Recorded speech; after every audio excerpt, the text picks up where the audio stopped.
And so we are delighted to be with everyone this evening. Hi, Yvette. Welcome. I missed you. To have the very first resolutions training online as a virtual event for our regions. This is replacing the older way of doing it where we had a town hall, and we're doing things a little differently this year to test them out. So before I welcome the resolutions committee that worked so hard to put this together, I would like to invite our president, Helen Hoffman, to say a couple of words. Hi, everybody. Welcome. Welcome to my region friends and my GT friends. I'm so happy that you could all join us here tonight. Like Amani said, this is our first time that we're trying this. And we feel it's very important to be able to really reach out to our counterparts or our region connection because you have a closer connection to the grassroots than we do. And it's so important for all of you to be here tonight. I don't know if there's a side that says this, but I am going to talk about our mission.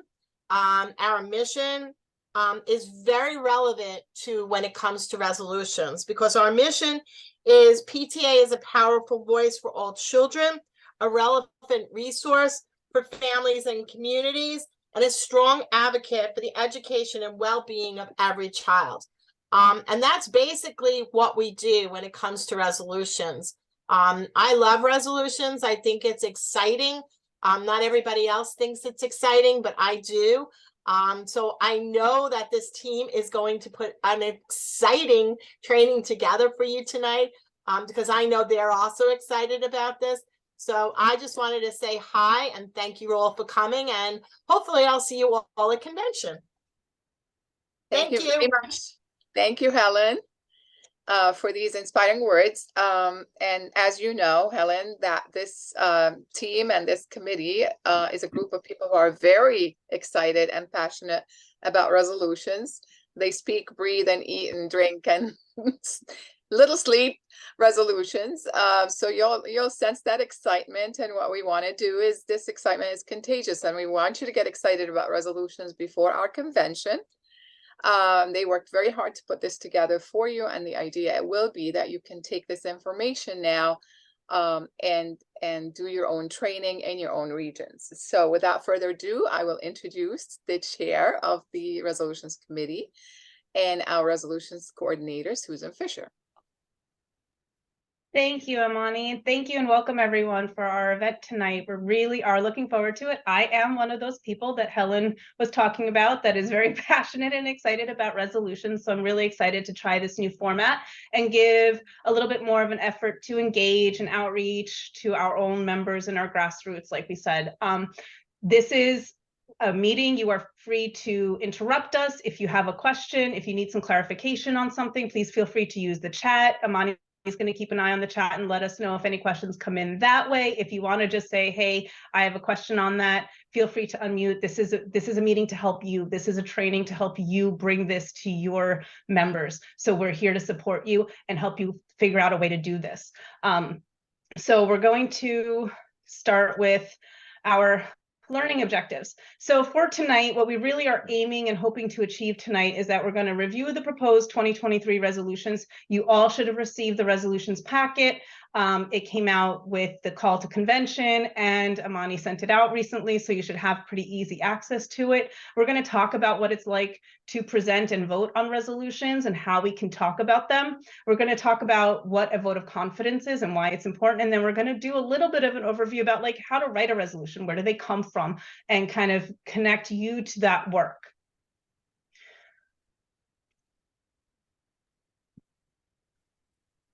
Am I up? Okay, so my name is Namika Suga. I'm Juvenile Protection Specialist on the committee. And okay, we're going to go back a little. Resolutions 101. What is a resolution, right? Basically, if you've ever in your PTA work have ever thought about something and said, wait, that's not right. You know, why is this happening? Or why isn't this happening? Well, that's like the kernel, the seed of a possible resolution, right?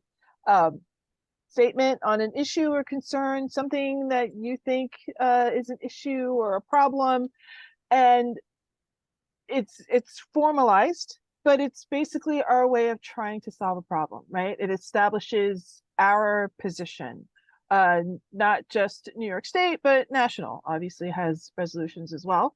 And it is this is where it gets kind of officially, and because it is research based, it's not an opinion, it's not I feel, but there's a lot of guidelines, rules, whatever on writing research based positions and resolutions, and it does you have to do research, but because you do the research, it's almost ironclad. I mean, people are going to nitpick and question, and why is it A and not the, but it states the problem, it states the research-based problem and our research-based solution, and it proposes an action. I kind of feel like this is our directive to our members, our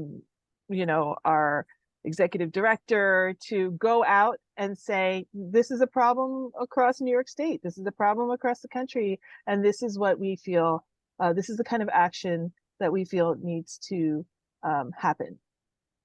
But before we get there, we have to present the resolutions at convention before the convention delegates. And it's this is really nerdy of me, but I get really excited when we start not arguing, debating. Can I say debating? When we debate parts of the resolution, and if you've ever written a resolution and had to defend it, it's terrifying. But that's when we hone it into something that we can stand by, and it has to go through that process. It's like a forge. It's like steel doesn't get strong on its own. You have to forge it, and you have to hone it, and you have to sharpen it, and then that becomes the blade, and then once we adopt it, okay, it's adopted, it's part of where we stand, and it's on our website. And if someone else goes, hey, this is not right, I wonder what PTA thinks about it. Well, you go to where we stand, and this is where we think, this is where, this is our thoughts on it. This is the kind of action that we think PTA members, not even PTA members, anybody can look at where we stand and say, well, this is our position on the issues and the problems that we see. So, and yeah, I'm really excited too, as you can tell.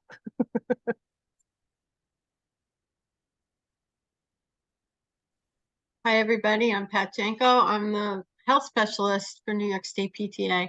And Namiko, you just got me going so much with that whole analogy on the steel and forging it and everything else, because we're all the spark that tries to make the difference in the world. And your analogy on the steel and forging was like so great. Thank you for that.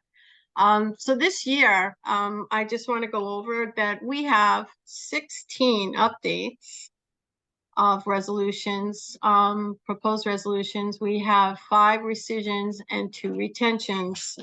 An update for all of you who, like, again, Namiko had said with our Advocacy 101, Resolutions 101, an update is a revised a resolution from the original.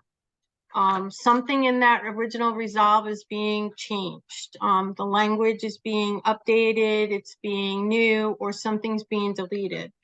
They can be adopted, rejected, and we can only revise the clause that was being amended at convention.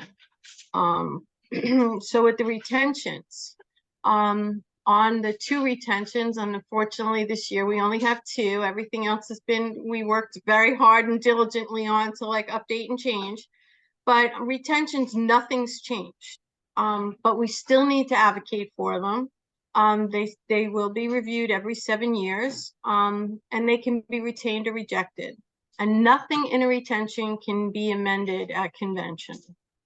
And our rescissions, these are recommended for retirement. Either regulations have been enacted or adopted, a law perhaps has been adopted. It'll remain in our historical records forever. And that's it on those. I hope that you can support them all. I'm not going to read them all because those are in your packet and that's for you. This year we have 2 new resolutions proposed, and a new resolution is something that's never been presented to the, sorry for my falling over my words, but I'm really very excited about this. Like Namiko and Susan said, we all get very excited about resolutions. So the new ones have never been presented to the convention delegates. These have been being recommended by the PTA resolution, New York State PTA Resolutions Committee and the Executive Board and the Board of Directors for your consideration at convention. This year, the 2 new proposals are regulations of video game gambling and youth gambling, which are 2 very different issues addressing gambling, but very important and near and dear to a lot of our hearts. Thank you. I just want to jump in, and before we move on, are there any questions about the actual resolutions that are being proposed before we go on to like how to hold the resolutions meeting information? Is there any of the resolutions that you want, since you have the resolutions committee here, to answer any questions, or do you need any clarification on any of them before we move on? So as Susan said, we sent the resolutions packet. It's also posted on the New York State PTA website under the convention event. So it's there for you to really break it down and dig deep with your board and your unit leadership. So if a question does come up, you're going to have 2 opportunities where you can reach this committee. You can email Susan, and we're going to put her email in the chat with your questions that are specific to a resolution, whether it's going to be rescinded, updated, or kept as is. And also your second opportunity will be at convention on Saturday morning. We're going to have special tables where this committee is going to be seated, and you can ask them any questions you want. But let's not wait till the last minute. If it does come up last minute, sure, that's going to be your last opportunity to ask them directly.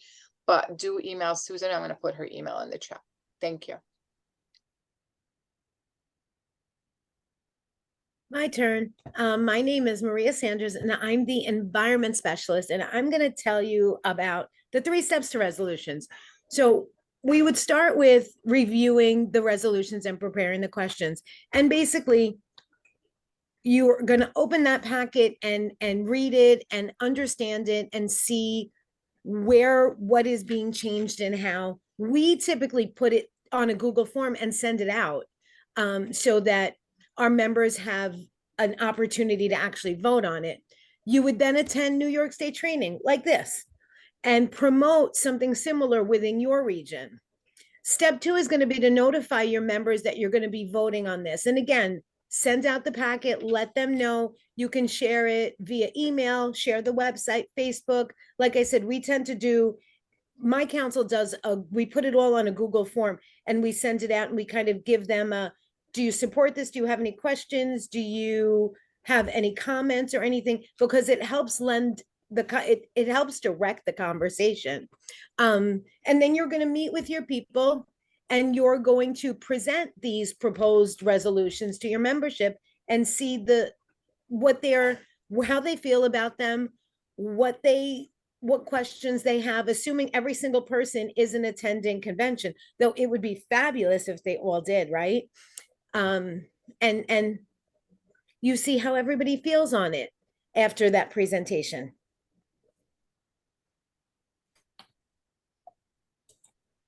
I'm like, I think that's. Sorry, I was just clicking on the wrong tab to unmute. My name is Megan Zarkey. I'm the New York State PTA Education Coordinator, and I'm here to talk to you a little bit about voting on resolutions. So it's important to tell units and councils that you can decide how they want to vote, what's your comfort level? Do you, as a unit or a council, foresee any resolutions that might promote questions or discussions? There are two ways that you typically vote on resolutions within your own units and councils. One is to vote on each resolution individually, and that's typically when you foresee any resolutions that might promote questions or discussions, or two, you can vote on a group of resolutions or in a block. You may want to consider time during this meeting, during this vote. Your resolutions vote meeting will be longer because you're going to have to present the resolutions and decide, are you voting in a group? Are you voting individually, depending on the context? Can you break up the resolutions with other PTA business? What else are you doing during that meeting? So those are the sorts of things that units and councils want to take under consideration when they are planning for these votes. So this is how we're planning for these votes. So now, how do we vote on resolutions? It may be done in several ways. One way is to vote on each resolution individually. When voting individually, each resolution is presented, and then there is an opportunity for questions and discussion, again, on each individual resolution. Then a vote is taken on each resolution before proceeding to the next resolution discussion. Again, you want to consider how much time you have, what else is going on in the meeting where you are discussing and voting on the resolutions, but before making that decision. Another way is by voting on a group of resolutions as either a group or in block. When you're voting in block, that means you can vote on a number of resolutions at one time. When voting in block, you present and discuss each resolution in the group of or voting. So just like give a rundown of the resolutions. Ask if any resolutions need to be pulled for separate consideration as you are doing this rundown.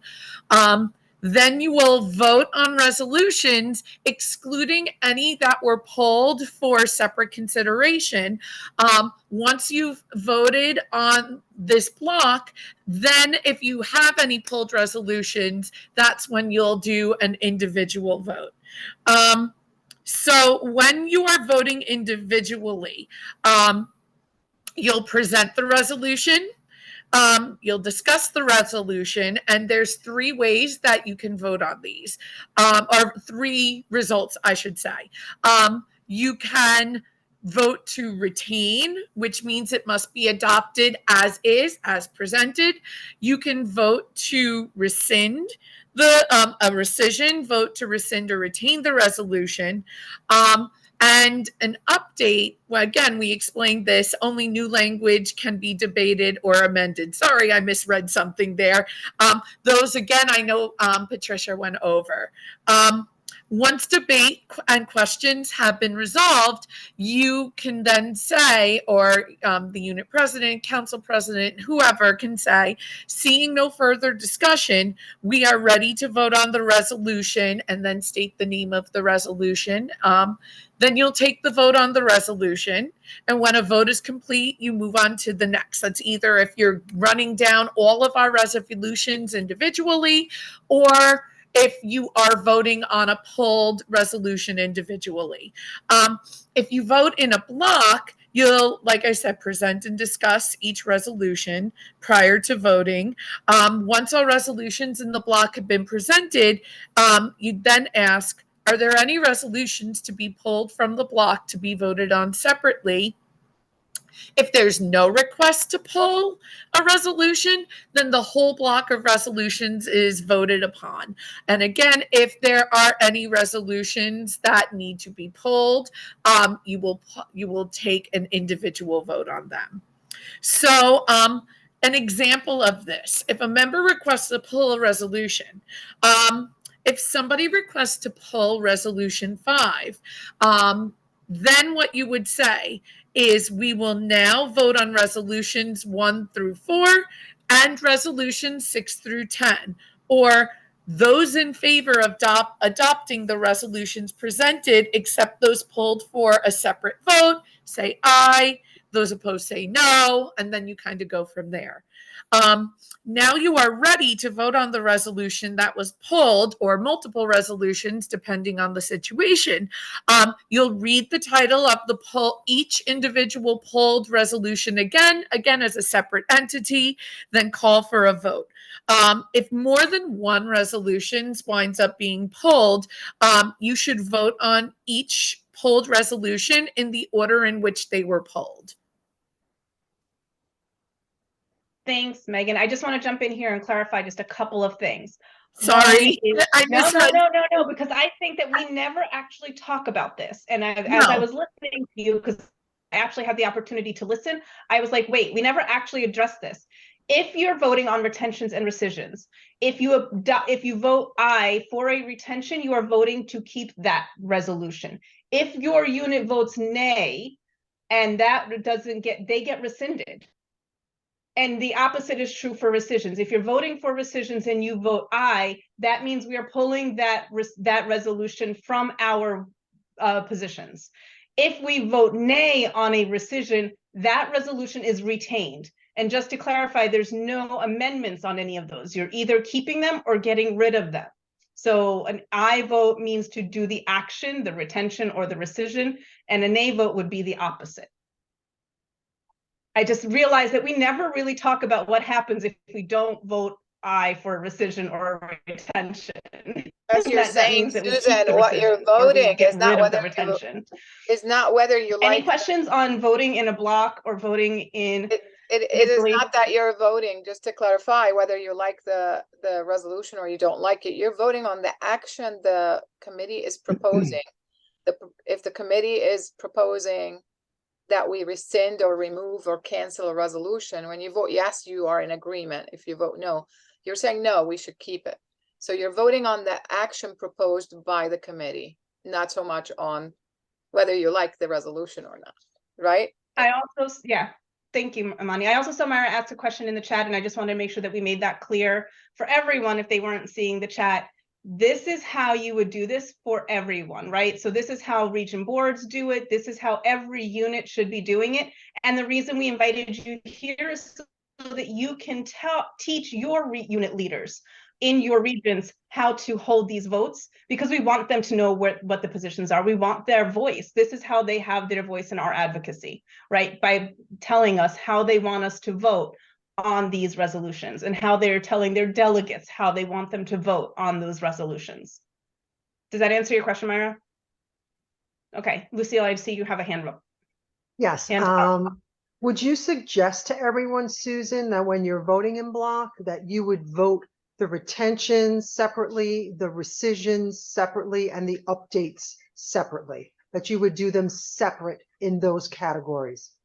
That's a really good point. That is the way that logically makes sense to me, is to vote on them based on what action we're doing, because then it makes sense, right? We're talking about retentions, we're talking about the resolutions we're keeping and not changing at all. And if there's one there that they want to get rid of, that's what happens. Same thing with updates. The updates are a little bit more complicated because, like Patricia mentioned before, you can amend, there might be amendments coming to the language. So you're looking at the language that's being changed and what the intent and what the action is meaning now and why are they changing it. The resolutions packet has those handy dandy statements that we all worked really hard on so that you understand why we're making the changes we're making. Why are we getting rid of these retentions? Why are we getting rid of the rescissions? Why are we keeping the retentions? So you have an understanding of what's happened and where we're coming from and what our intention is. And so that might answer some questions for you as you look at these resolutions. All right. So speaking of how you're going to vote, when you are a delegate, or when you have when you're sending delegates to the New York State PTA convention, they can go there either bound or unbound. And so this is where we talk about a vote of confidence. And this doesn't just mean, hey, we're confident in you, go ahead, right? when you vote on your resolutions, there's that sheet at the back of the packet, which everybody tells you how they want your unit to vote. And that should inform your delegates, your region directors, your unit presidents, and whoever is a voting delegate for those units, how to vote. Because when you go for New York State PTA convention, when you are voting as a delegate of your unit, you are representing the best interest of your unit, not your personal best interest, but your best interests of your unit. So asking the membership for a vote of confidence to bring the membership vote to convention, it's them unbinding you, because like we said before, sometimes there's that debate that Namiko really likes about all the different language in certain ones, especially new resolutions might have amendments done, or updates might have amendments to that new language that we put in. Because we're a small group, we really try our best, but maybe there's something we didn't think of and somebody else has an amendment. And if you are sent with a vote of confidence, then you can represent your unit to their best interests, right? They are trusting you to vote on their best interests. If you go bound, you must vote on the resolution as it was presented. You cannot change your vote. So if somebody changes, right? So if they said aye to a resolution, no matter what happens, you would have to vote aye. And if the language changes, if you feel the intent might change and you think that for your unit, the best interest is to vote nay, you wouldn't have that flexibility if you don't have a vote of confidence from your unit. And that vote of confidence goes into the minutes as a representative of your unit. So it's not just being like, hey, great, have a good time, or trust that you're going to be a good adult and do the things you're supposed to do. It's really about having that freedom to understand that you're representing the unit and you're voting in their interest and in their intent. Any questions about the vote of confidence? If you're not sending someone from your unit, you can make a motion for your council to bring your vote, right? So that's something that you can let your units know. If they aren't sending anyone from their elementary school or their middle school, they can send their vote with council and give their vote to council to represent their unit. Okay. Hi, I'm Mary McNamara. I'm the Westchester East Putnam RD. So a little bit about why we have resolutions. Basically, it's how we advocate. It's how we represent our members and what they bring to us as issues. We are the largest advocacy organization for children, and resolutions come from our membership when they determine that there's an issue, they do the research, and they bring us something that they need worked on. They help us define what the PTA stands for. And as we know, and as we see from our resolutions, and especially from the updates, they can evolve over time. There can be changes there, so that every 7 years we have to look at all of these elements every 7 years. We have to look at the resolutions and determine what's going to happen with them if they're still pertinent. Our legislative priorities are based on our adopted resolutions and position statements. So that becomes how we advocate when we go to Albany as well. So this is, and how we continue, if there's an issue that's in our local area, how we continue to work with our local assembly people and senators to try to keep that in the forefront if we have an issue that we've brought forward. The resolutions identify a problem and they tell us what the action is that needs to be taken, and then what needs to be done to resolve the issue. Hi, Susan, I was quick, sorry. My name is Jen Colazzo, and I am the region director for the Northeastern region. And what are our issues? We stand for so very much, representing all of our children, but it's very simple. It's something that you and your community are passionate about. Now, every community isn't passionate about the same thing, but every community being different can identify a need where we might be able to put forth education about changes that can be made.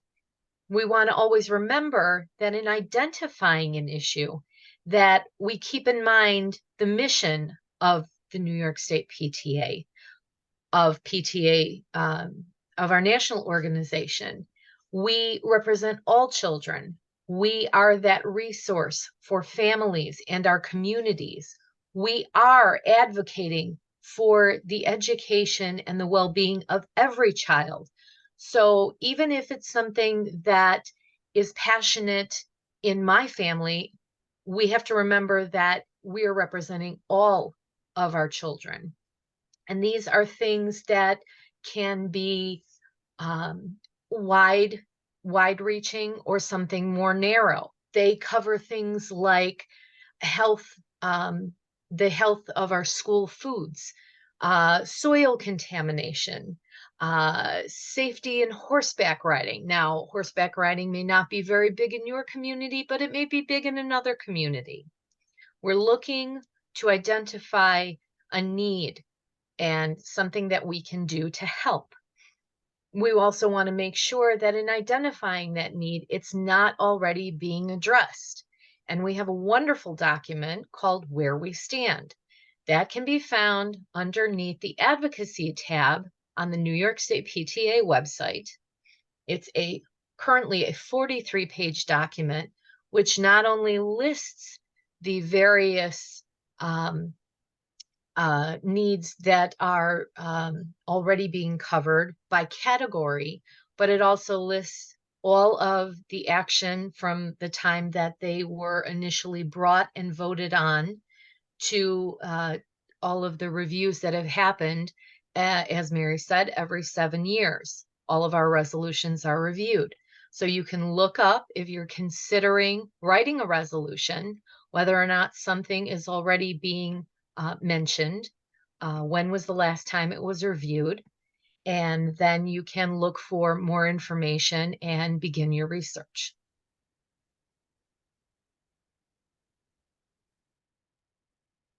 All right, so this is what I love, and this is why I kept the slide for myself. Sorry, guys.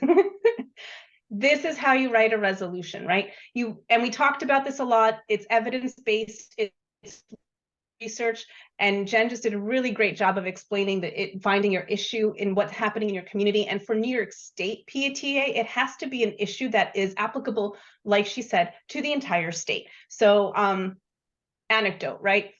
I was out with my kids, we were going shopping, and then I'm seeing CBD products being sold. They're just being marketed to everywhere. I walk past, there's CBD products being marketed towards pets. I'm hearing my friends and other parents that I know giving CBD products to their kids for their anxiety. And I'm like, there was such a boom all of a sudden. I was like, I don't understand, I want to look into this. And as I looked into this and I did my research, I found that there's no FDA regulations. There's no evidence of what the impact is or what the long-term impact might be. There's no regulation of like what's in it, how much is in it, what they're using, what their usage is, what it's approved for. It was only approved for one type of epilepsy. So I started looking at, like I said, the existing laws, regulations, appropriate resources. We're talking about not like your Time article, not something that you see on ABC News. We're talking about peer-reviewed journals, articles that are evidence-based, research-based, things that you can go back. And there's a key here, because our resolutions are reviewed every 7 years, none of your research can be older than 7 years. So it has to be research and information that is within the last 7 years, because we want to make sure that we are current and we are relevant. And then, so the whereas statements become, why are you writing these resolutions? This is your opportunity to explain what the problem is, to provide this research. And you don't have to do this research alone. You can have a committee, you can have a group of people, you have the parents that are passionate. That's why we're here tonight. That's why we're in PTA. You get them together, they do the research, you find out, why are you doing this? What's the problem? You're trying to educate, right? So the whereas statements is where you're educating everybody about what the issue is. Then the resolve statements is, what do you want to happen? You can't just say, I want it fixed. You want to say you want regulations, you want tighter restrictions, you want a maximum temperature established in schools for the health and safety of children. Whatever your actions are, you have to actually ask for that, so that when we go to Albany, when we go to our legislators, when we go to our school districts, we have an action that we can ask them for, a way to resolve the resolution. And like we said, anyone can write a resolution. It does have to be approved or sponsored by a PTA but that could be a local unit, that could be your region, that could be your council, and that can be anyone. Any unit can sponsor this. This can come from anywhere. We want to hear what's happening in those communities. Like Jen said, what's happening in your community might be really important and applicable to everyone, but we might not know. We might not know what's going on in those communities because we don't live there. And so resolutions have to be submitted by April 1st. They come to our committee, and just because New York State PTA is proposing these resolutions at convention, they're not coming from New York State PTA.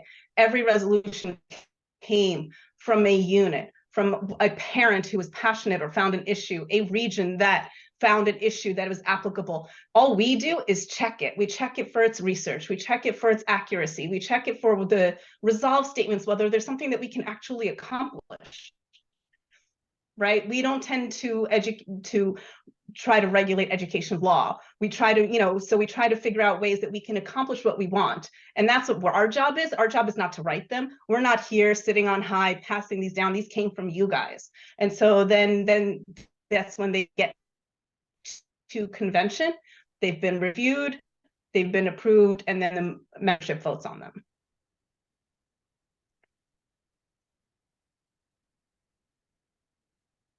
So this is our entire resolutions committee. I want to thank everyone for their hard work this year on our resolutions.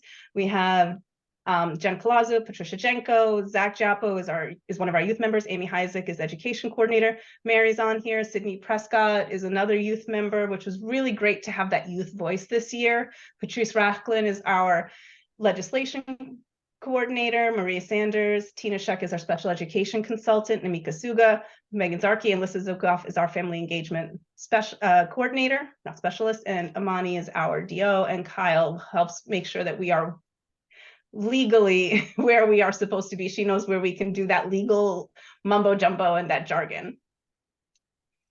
So this is a good opportunity if you guys have any questions. Yeah, so we want to clear the floor for questions and engaging everybody that joined us today. Before I do that, you guys are terrific as always, and thank you so much for the information that you shared. But this is intended to be a back and forth conversation, so that's why we left the second half of this presentation to actually hear from everybody who's joined it, who's not on the committee, what questions you may have or what you see challenging. If you were to do this training in your region for your region board and for your unit leadership, right, in preparation for them coming to convention, or basically the market convention, why convention is so important for us to represent our local PTAs. My first time knowing anything about New York State PTA, I was a council president and my region director invited me to go to convention. And boy, did we do homework. We sat and read those resolutions and broke them down, and I learned a ton, and I had no idea that this work even happens. And I had been a unit president for years and every possible position on PTA locally, up to council president.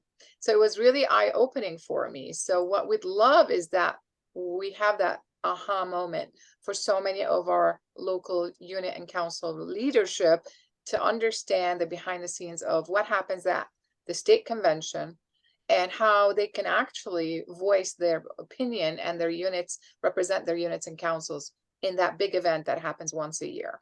So that is really the task that we are giving you. We're handing you this information so you can pass it along and get people excited about resolutions and understanding the work.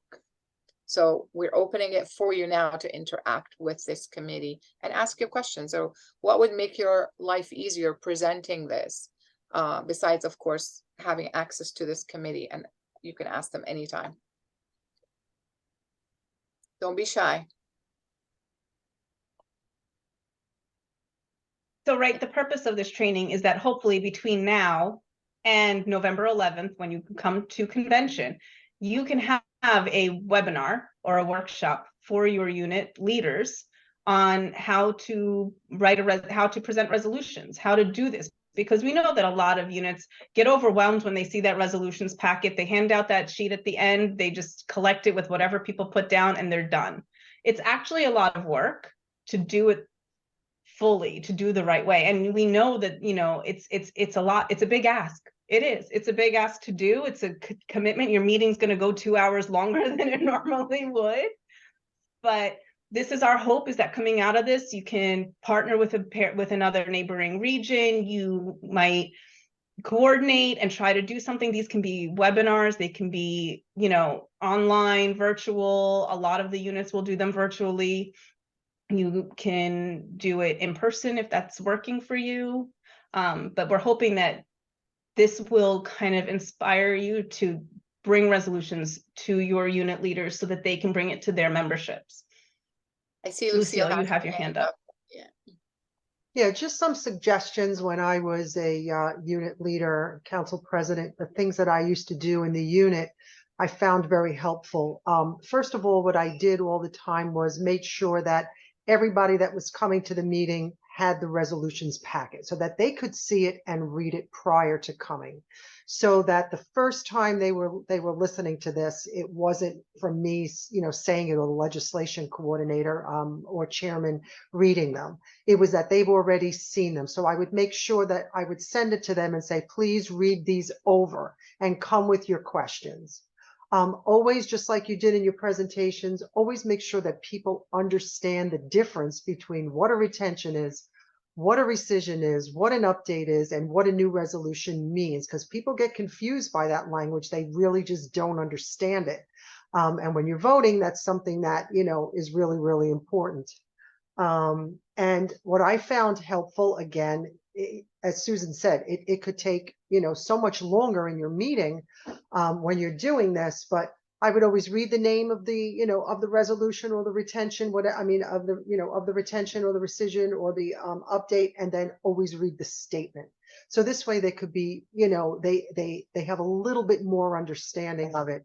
You know, the first time I did it, I'm not going to tell you that it was easy. I was a little nervous because of some of the questions that were coming in, but it really, really, it really helps you when you understand them. You understand why things were updated. You understand what's in here, because there will be questions. Some people ask very, very detailed questions. Sometimes you might not know the answer. That's fine. You could always find out for them. But the more information you know about the packet, the better your own, you know, event will be when you have to vote on it. So that's just some suggestions from me. I was muted. Thank you, Lucille. Those are good suggestions. But the idea here is also like, now you're the trainers. You should be able to walk away from here and know how to tell someone how to hold a resolutions meeting.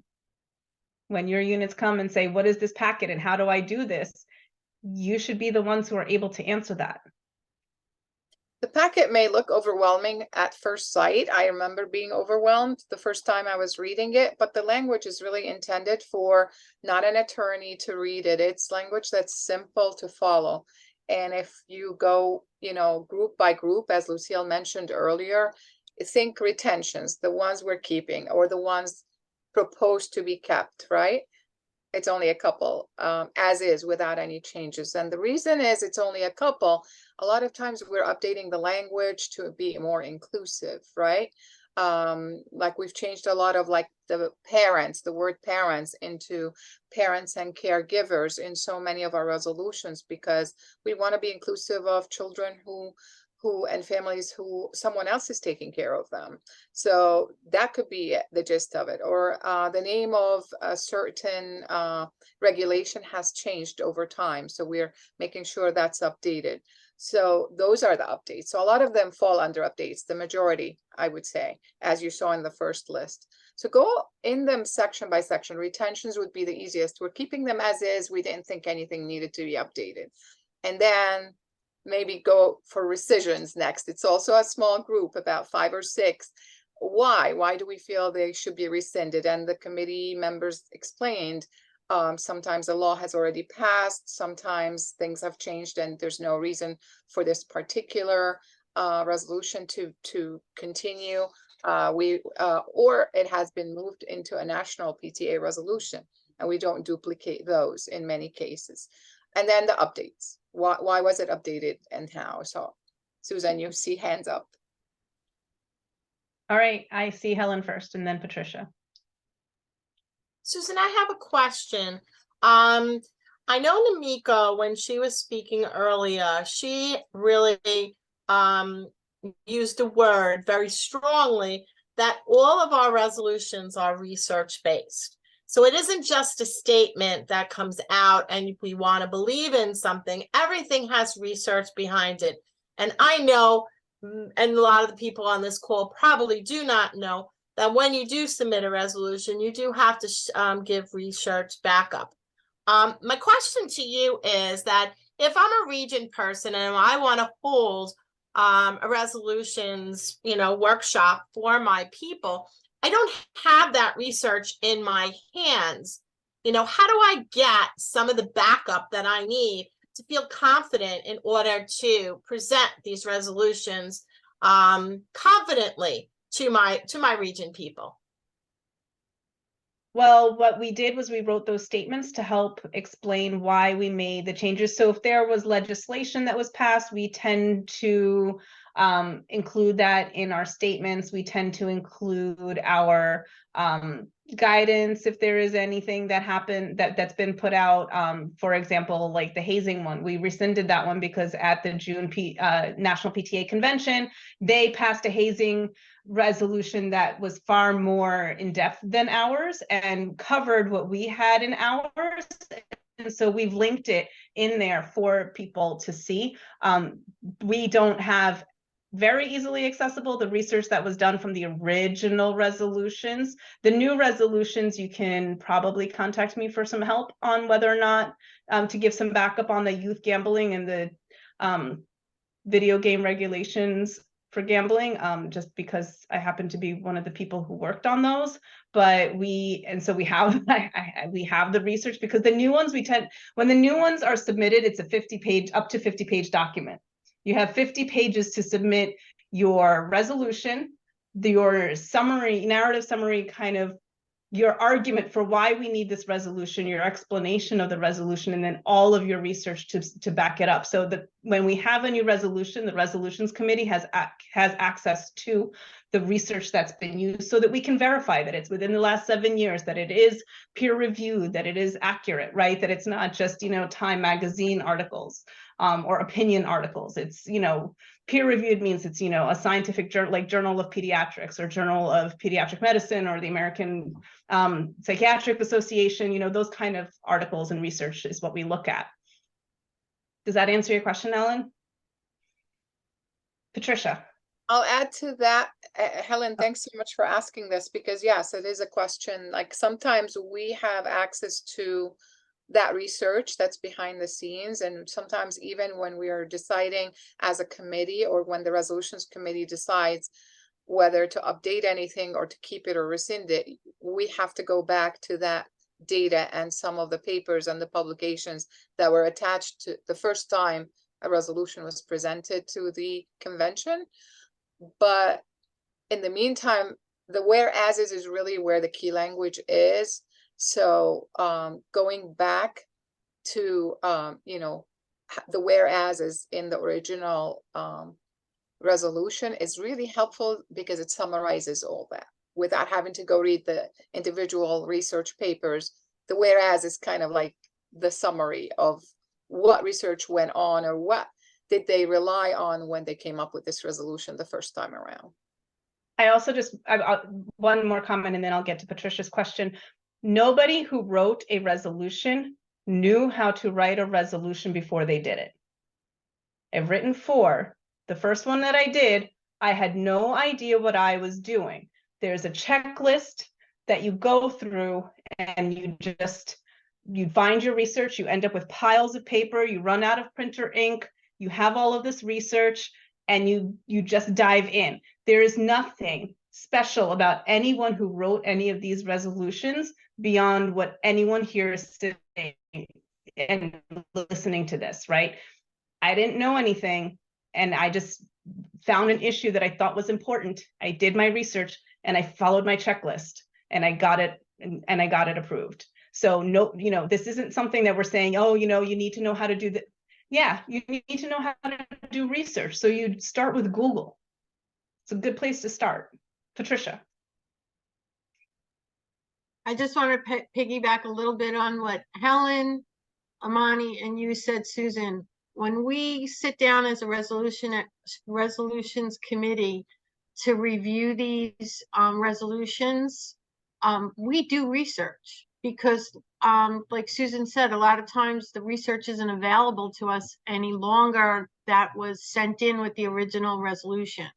So we actually have to sit here and research the resolution pretty much all over again to make sure that any of the regulations or any of the laws that were asked for or things that were stated in the resolution still stand, might have been changed, don't exist anymore, or no longer is needed. So you're getting like a secondhand research as the committee goes through it.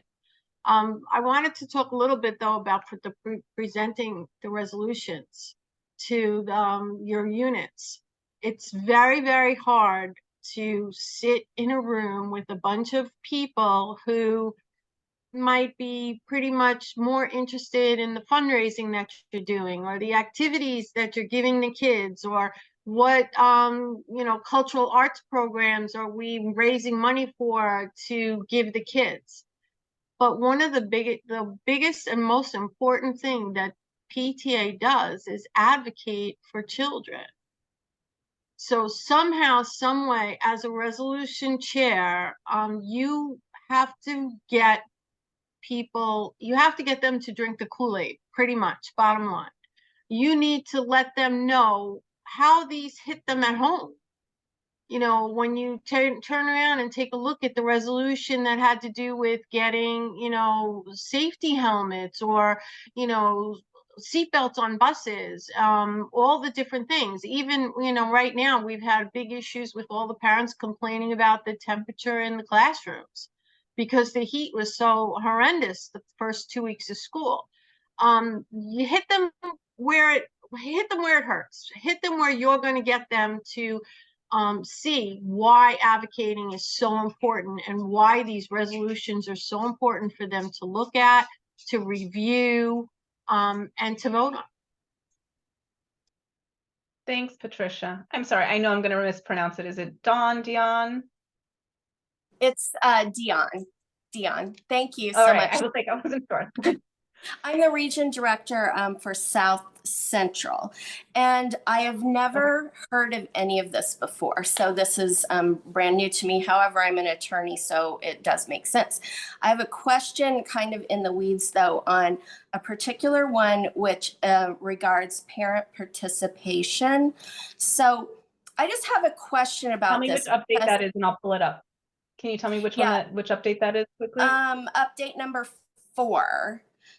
Thank you. So I just wanted to make sure I understood correctly that when we bring, like, I was PTA council president prior to becoming region director, but this is not part of our this is just not part of our culture in the district because I've been involved in PTA for a very long time and have never been introduced to any of this stuff before. So if you bring this up to your group, region or PTA council or unit, if it's an update, are you allowed to make proposed changes to that, or must it be an up or down vote? For an update, you see the language. I'm sharing it on the screen right now so everybody can see it. Yeah. Everybody looking at it. Yes. The language that is bold-faced and underlined is the new language that the resolutions committee has proposed. That is what can be changed. You cannot change anything that we have not touched. Okay, that's interesting. Because I will say I just have a substantive issue with this one in our district. I have felt it was a problem that our school district, even because you're supposed to have PTA members on your committees, they will just pluck random PTA members that agree with what they want the committee to do. So they don't really choose from the PTA leadership.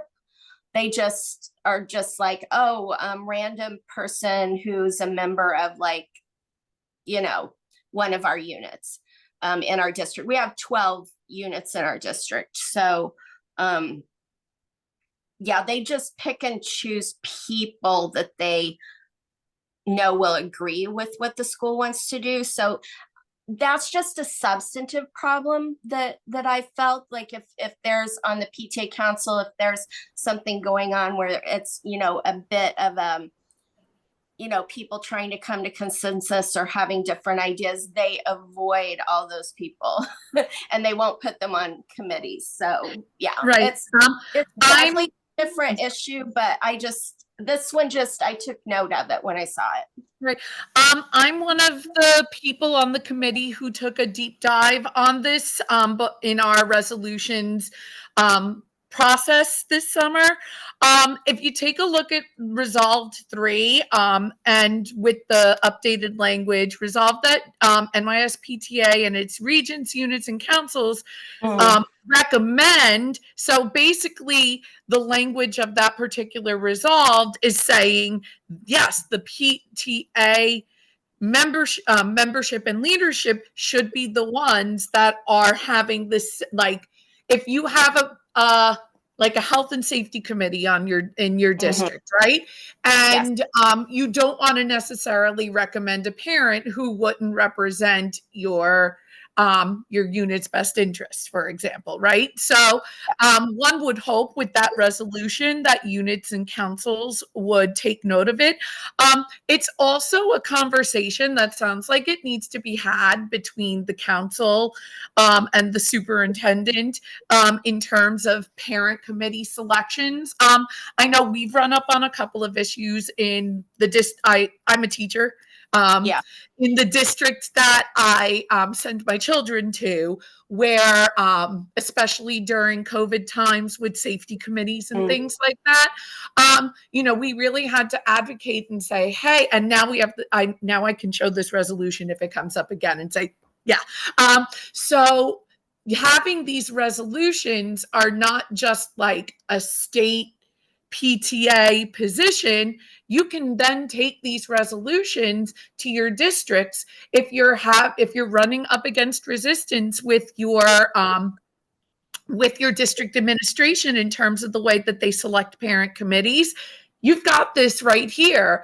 And we've done research and we can definitely help you out with that if that makes sense. Awesome. This is great. Yes, because I was president for a couple of years and vice president of the PTA council before that. I did bring it to the attention of the superintendent, but he was very diplomatic in seeming to agree with me, but then never actually doing it.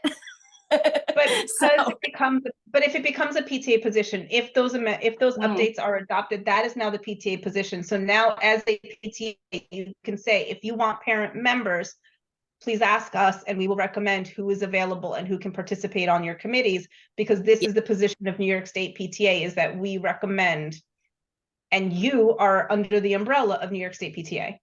Right. Okay. Awesome. Thank you so much. While we cannot make them, this is our position, and it's going to be in where we stand, and it has been. Now it's going to be updated in where we stand, so you can show them where we stand. Yeah. Okay.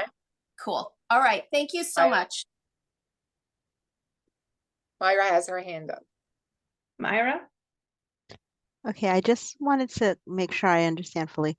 So I would take this resolution packet, the information that was sent, and bring it, because I'm also the president of the PTSA at the high school. So I would take that to my other officers and review it, or it would go to one of our regular meetings with any members that come. Like we have okay. And then as far as people voting, regular meeting, and you might encourage some of your membership to come to convention coming up. So this is what's going to be covered. You guys want to come attend convention and, budget for it to have a few people, come to convention in November. It's not too late. But also talk to your region board as well to do a training for the rest of your region board, but also for your units. Yeah. And then as far as like the voting, they would have to be actual members to vote, Only just paid like members with can our, vote. okay. That's what I thought. Only paid members can vote, so you do have to have attendance taken at that meeting to know who can and cannot vote. But yeah, every member should have access to this resolutions packet, should have access to the voting sheet, and should get to vote on them. So how do you determine who should get this in advance? Like basically look at our membership list, email it out to them and say, this is the information we'd like to discuss at our next meeting. The same way you would send out your agenda through Member Hub is a good way, because you can just send it out to all of your 2023, 2024 members, because Okay. it'll be, depending on which meeting you're doing it, but if you're doing it in October, it's your 23, 24 members, not Right. your 22, 23 members. And I believe, Helen, correct me if I'm wrong, you might know this, or Amani, it's been sent out to all New York State PTA members with the call to convention. So, right, they should all, anyone who is a member should already have it. Yeah, there's a Should ha- link.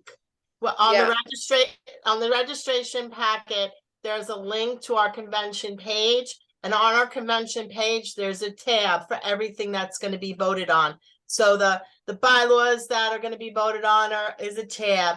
The resolutions that are going to be voted on is a tab. So every single one is a tab. And the whole packet that was sent out earlier to everybody, that was definitely that is one of the tabs. I believe it was sent out around September 5th. It was the first week of September for sure that it was sent out, I think. So I think it was they the 6th. They should have it already almost 3 weeks. What? Yes. Okay. So All right, sharing thank you. my screen super fast, just so that you're comfortable finding it. Can you see the screen? This is nyspta.org. So you'll start there. And when you go to events and click on that, the convention is under the events. And that is a whole convention page with all the information on it that we're opening. And these are the tabs that Helen is referring to on the right side. And this is where the resolutions packet is. When you click on it on the right side, it's going to open the same file that I emailed earlier today to those who were registered before 5 p.m. If you didn't receive it, I will email it to you after we're done. That's the whole packet that is being voted on this year. Okay. So that was the workaround to find it, is you go to nyspta.org under events, under convention, and you'll find the resolutions packet right there. So you can send people the link to it. If you go here and click resolutions packet and copy that URL and just drop it in your email and say, here's the PDF so you can prepare for the meeting. Okay. Perfect. Thank you. Sure thing. Maria. Hello. So I wanted to add, somebody had mentioned before about just sending it out to members. I send it out to everyone. I would even ask potentially your administrators to send it out to everyone, because what a great way to get more stakeholders and more members in your unit. Sometimes all it takes is for somebody to see that PTA is addressing an issue that they saw that they didn't think was actionable, or they didn't think, we had a voice on. So sometimes presenting this to people that aren't members, for me, I open my meetings, you have to be a member to speak and interact. So join our family and you have a voice. And isn't that the core of PTA? Like the reason we push membership is so that we can have a louder voice, because we're representing more people. So it all kind of comes together. But I would definitely promote the work that you're doing in these resolutions and wanting to share this with as many people as you can. That's a really good point. And we do say everyone is welcome, right? All of our events, when you do an event at a school, you're not checking for just PTA members. Everyone is welcome. It's just that only paid members can vote. That's a really good point. So you can share these positions with everyone to tell them why we do what we do. Why are we here? And why and how did PTA become the largest child advocacy association? So there any more questions? Because it's 8:34, so I want to give, I want to be respectful of time. So if there are no more questions, if you are going to do this and you are going to plan a webinar, please feel free to reach out to us. We're here to help. We're here to support you, especially if it's virtual. We're all over the state, so we can hop in and help and be there to answer questions if needed. If you need any more resources or anything else that you might come across, please feel free to reach out. My email is now in the chat, I think 3 or 4 times. It's really easy, resolutions@newyorkstatepta.org, and I Very can easy talk to about remember. resolutions as much as you want. Thank you. I mean, I really appreciate you guys coming on this evening to try this new way of presenting resolutions and bringing in that grassroots advocacy and bringing in your members and engaging with them. So thank you so much for being here tonight. Thank you. Have a good I night, want to everyone. thank the Resolutions Committee first and foremost, and Susan for all your great leadership to this committee this year, and every member of the committee who's here, who presented. So proud of your work and your passion for this work. Thank you, thank you, thank you. Patricia, Maria, I'm looking around my screen, Megan, of course, Mary McNamara, Jen Colazzo, and Namika was with us earlier. All of the presenters today. Thank you. Thanks for President Helen for joining us. I see Lori May, our convention coordinator, joined us for part of this. Thank you, Lori, for stopping in. And thanks for our Lucille Vitale, the designated officer for the field, for rallying the troops and bringing everybody to realize this is important, something we want to have them all attend and participate in. And again, you can, partner with another region if it seems like too much of a task to do it for the first time. There are regions already having this scheduled that do this every year. No shame in partnering with one of those regions. They don't have to be geographically close. If their event is virtual, you can join them. They could be at the other end of the state. So partnering together brings comfort for you to do this alone next time. And again, email Susan with any questions that come up after tonight. Thank you very much for attending. We appreciate your time. Thank you, everyone. Have a good